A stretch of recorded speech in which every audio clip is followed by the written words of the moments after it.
Good morning ulit, mga kaboses ng Malayang Mamamayan. Ang inyong pong lingkod, Gilbert Mendoza po ulit, at pumupugay at nagpupugay po ng magandang araw. Ngayon po ay araw ng Friday, October 11 na po tayo. Ang bilis ng araw, ano po? So ngayon ay may pag-uusapan na naman po tayo. Alam ko na maraming mga nakakapanood na rin sa ating videos, lalong-lalo na sa Facebook page natin. At maraming mga, minsan ad hominem yung mga banat nila, no? Pero that's okay. That should not be a problem with yours truly. Pero ang pag-usapan natin ngayon, medyo okay na, nakapwesto na yung mga nag-file ng kanilang candidacy. Siguro nagpaplano na sila kung ano yung magiging pamamalakan nila sa kanilang kampanya. But let's set that aside kasi wala pa namang kampanya. The campaign will not start not until I think March of next year. Medyo napaaga lang po kasi ang pag-file ng certificate of candidacy kasi it takes time for COMELEC to print the ballots, no? Napakahaba yan kasi lalong-lalo na ngayon ang dami-daming mga party list ata na mga ngampanya at gustong makakuha ng kanilang upuan sa Kongreso. Pero hindi po yan ang pag-usapan natin dito po sa local, ang pag-usapan natin, no? Kasi marami nang tumatalaka dyan sa national, mga vloggers din, mga YouTuber, sa mga isyong national. Pero pag-usapan natin yung mga issue dito naman sa local. Unang-una, may dalawa tayong pag-usapan yun, no? Yung mga kalsada natin at itong mga maiingay na sasakyan. Okay, unahin muna natin yung maiingay na sasakyan, ano? Ewan ko, pero this is going to be the first time that I'm going to call out at tawagan po natin ng pansin ang ating butihing mayor, si Mayor Dong Gualberto. Mayor, magandang umaga po. Kaibigan po natin yan, si Mayor Dong Gualberto. Pero parang ang dami-dami kasing ang dami-dami kasing mga maiingay na sasakyan. Lalong-lalo na yung mga motor. Okay? So this is a call out. Haanla nga po nga para kini Mayor Dong, kundi pati dahi tay hepe ti Poso, hepe ti yung Poso ko natin, Region Public Order and Safety Office, hepe ti Traffic Division, hepe ti Philippine National Police. Nay, makikita tayo dito na inti overpass ti sangwanan ti PNB, no? At dati kanayon nga nakatambay nga pulis nita. Dita na yan ti substation, sangwanan ti Lueco, at naka-standby nga polis dita. Okay? Kadagiti na duma-duma nga crossing tayo, at kadagiti traffic enforcers tayo. Nga kamang iti Poso. Apay, apo, hanyo kadi nga may matangan, hanyo kadi nga mangmangeg, dagitay na uungor nga motor, dagitay na uungor nga tricycle, nga lumablabas dita ayan ti pagbanbantayan nyo. Hindi ba dati bawal ay hanaya nga bawal dagito na uungor nga motor kas kada tricycle apo. Apay nga di yung aksyonan dagito. Aglalo dito ayam may ta medyo pasangat. No may datay ag-deliver ti anyat tao nagitulod ti pasahero na ali paburburon na nakakapambalahon na po, lalong-lalo na po yung mga natutulog pa. Nya nga tararamilan tayo apay idi nagparehistro dagiti tricycle apo, lalo dagiti puraw nga tricycle dagiti pangpasada nga kuna tayo. Hindi ba natin check up kung ano yung mga dapat nating i-check up, katulad po ng silencer ng kanilang tambutso. Mawatan tayo dagito nga tricycle driver nga naduma butawan daray tay tambutso da tapno medyo napigpig sa kano tiguyod na. Napadasan tayo mo tinag-try tricycle anya, damo tricycle tayo idi. Ngam anya ngay apo, dito bawal mo. Bawal mo nga adati nauungor nga tambutso. Dagitan na yung nakamotor, dagitan naka-tricycle. Okay? makita tayo, dita na junction, kanayon nga operate da kita police dita, daduma, da pwede kita LTO dita. Apay handa nga makita, da kita nauungor nga motor, da kita modified nga kunada, ti tambutsuda. Bawal dati apo, hanay at dati lintag dita LTO, kada gito nga bambanag. So nga, nananawagan po tayo, we are calling the attention of POSO, PNP, LTO, no mabuya man na po dito, ni Apo City Administrator Monching Lao din siya. Apo, pakikita yung basi dito, lalo ni Apo Monching Lao din siya, kaya tumaray sa nga konsyal tayo dito yung siyudad ti San Fernando. Okay. Sapay lang ko mata, masolusyonan na ito, iti kabitan nga panuin, kakabsat, apo kaboses ng malayang mamamayan. May kadwa nga topiko tayo, kuno pagpapatangan tayo, pagtutungtungan tayo, dagiti kalsada tayo. Nabayag nga nagadot reklamo dagiti lumabas tayo San Fernando anya, nag-traffic, aglalo idi madamati construction na wano panagaayos na natin na old diversion. Okay? Kasi old diversion ko na tayo, ijay banda na ti daya, ijay kamansi na uno langkwas, uno nyatan, di daya, basta di daya niya.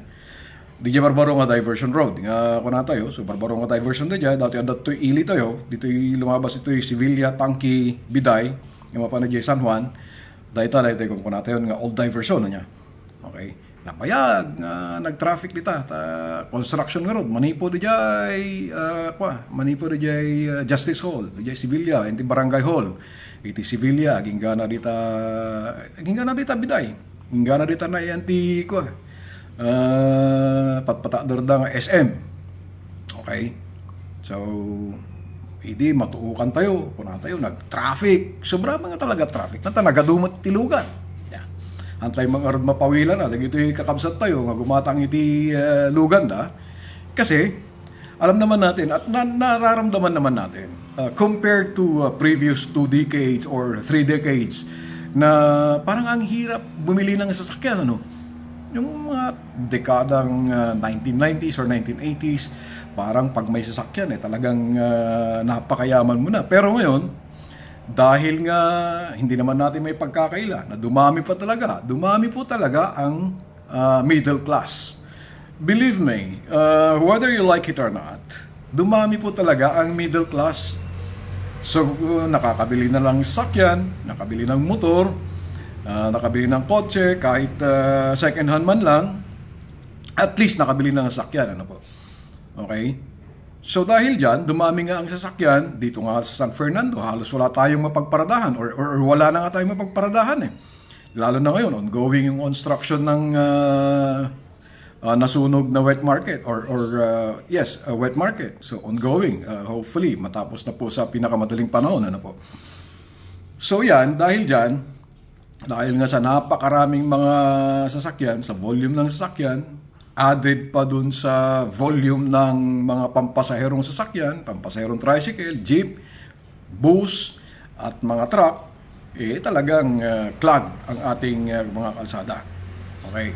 So ngayon, inayos po nila yung old diversion, di ba? Sinimento nila yan. Talagang ang haba ng nasimento mula dun sa Sevilla hanggang dyan sa Bitay. Talagang binago po nila. Well, nagpapasalamat po tayo dahil binago nga po nila yung kalsada. Subalit, may nakita ko na nag-post sa Facebook. I think it was a Facebook page na pinapakita nila yung diversion road. Okay. Ang komento lang natin dyan, ang inyong lingkod po ay bibihira pong tumahak dyan kasi bibihira akong lumabas Alam niyo kung bakit? Tinatamad akong lumabas dahil ang traffic. Ang traffic talaga. Totoo yun. Kape muna tayo. No mapanak dita na ipalengke, kahit ko pa iti magmagnan, nga mapan. Magmag na alangan, tari pinagururay ko ti tricycle, o no ti traffic na manipod lang ti Piburgo sa Gingana di palengke, which is about only 500 meters. Abutan na ka ti Siyam-Siyam, no nagnaka, ay ka nakapalengke kanton, agawid kanto pa yun, kaysa jagururay ka ti tricycle. Okay. So, nya ti isyo tayo tatarigo ti kalsada tayo ngay. Dahil ta diversion apo, makipigpinostaan tayo. Punta kayo dyan sa diversion. Mula na dyan sa Tangki, dyan sa Purok 1 ng Sevilla, Purok 2, 3, 4, 5. 4, gingana di 5. Saan ba kayo nakakita? Ito, natatawa na lang ako eh. Saan kayo nakakita ng kalsada na 3 buwan pa lang nagagamit, sira-sira na? Saan po kayo nakakita ng kalsada ay pinapalitadahan? Okay, literal na pinapalitadahan, mga kaboses. Uray mapangkanita, tignan po ninyo, talagang pinapalitadahan. Ngayon, hindi naman siguro tayo idiots, no? Hindi naman tayo morons, hindi naman po tayo stupid na pababayaan na lang natin yung kalsadang yan. So, if you're going to put two and two together, okay, your conclusion is good as mine. Nyati conclusion tayo nga rita, kaboses. Substandard, data nga kalsada, nya ngay. Kaya nya ngay ti gapunang substandard na kita, nga kalsada, kakabsat. Kaprobinsyaan, kailian, dito yung syudad ti San Fernando. Okay, substandard, data. Substandard data, believe me, kahit nasaan po tayo pumunta dyan, nakakita ngayon mo ti kalsada mga taltalubulan pa lang ang masusar, bako-bakutan, nagkraken, nagdadakil-takrak man, nag-scaling, bagata nga nag-scaling, nabakbakan dyan, rabaw na, remor na tayo batunan, so nga palpalitadaan datatan. Inya makunam tita, po DPWH. Dahil ang sistema na data kalsada tayo. Dahil pa lang ti may isang ehemplo tayo, na kalsada. Kaya numapangkapay kada kita na idado mga kalsada nga dito barbarangay. Ado pa ati kasta nga kalsada kakabsat. Ado, believe me. Believe me. Padasin nyo ti nagpasyar kada kita dado mga kalsada. Agbisikleta kayo. Urag motor kayo. Yung gapuanan ta dahil tino mo ti biyang agbabike mo ay kumalablabasan tayo na kita. Napalpalitadaan nga na kita. So what causes all of this na nagiging substandard ang mga kalsada natin? Napaka-cloud naman po eh. Sure naman. Wag naman po ninyo kaming gawing bobo ng mga butante, mga mamamayan. Wag nyo naman po yung gawing bobo. Ang punot dulo po niyan, corruption. Believe me. Itong diversion road, is this a national road or is this a provincial road? So, if it is a national road, who is the implementing agency? Kung national road, di ba DPWH ang implementing agency? Ay kung provincial road naman, hindi ba provincial capital? Okay? But I doubt that this is a city road, no? O municipal road. Iyan po ay either national or provincial road. Kaya tignan po natin, mga kababayan, kung sino po ang nagkapera dyan, kayo namang mga kontraktor, grabe naman kayo, mahiya naman kayo sa mga gawain ninyo. Sobra naman yan. 3 months pa lang, 4 months pa lang na ginagamit yan. In my latitudo ba Sydney, nag-crack mo na kita kalsada tayo, palpalitadaan yun, yan nga di pa nakababayin mo tinatan. Ibagada nga pamarang ti San Fernando data, ninya mo ta San Fernando, kunada palpalitadaan dati kalsada dan. Gaputa, substandard. Nya mo tinala. Kasta nga ro din, kabsat, kaboses ng malayang mamamayan. Hopefully, gagawa po tayo ng mga videos at marami po tayong pag-uusapan. Dito lang po ninyo mapapakinggan sa boses ng malayang mamamayan ang mga isyong ganito. Dahil, minsan, hindi na po ako kasi nanunood sa radyo eh. Minsan nakikinig ako sa TV pero wala namang isyong lokal. Uy, baliktad ata na sabi ko, no? Nakikinig sa TV, nanonood sa radyo, baliktad nga. Nakikinig sa radyo at nanonood sa TV ng mga balita. Anyway, yan na po ang topic natin for today. Maraming salamat po. Issue for issue, punto for punto po lamang po tayo dito. Walang personalan. Mabuhay po tayo. Magandang araw. Saludo po kami sa inyo.